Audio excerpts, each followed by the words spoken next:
বানাবো ওলকপি আর আলু দিয়ে মাছের সর্ষে বান্না। তো মাছগুলো আগে ভেজে নিয়েছি। সর্ষের তেল গরম হয়ে গেলে এবার দিয়ে দেবো পেঁয়াজ। এটাকে ভালো করে ভাজা ভাজা করে নেব।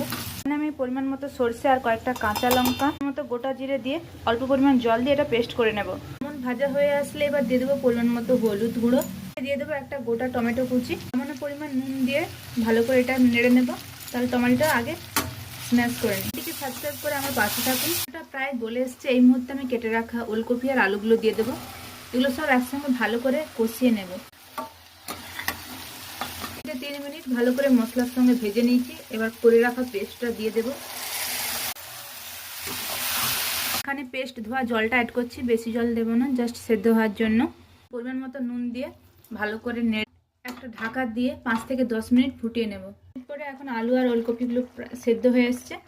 ভেজে রাখা মাছগুলো দিয়ে কিছুক্ষণ ফুটিয়ে নেব। এখন একদম কমপ্লিট।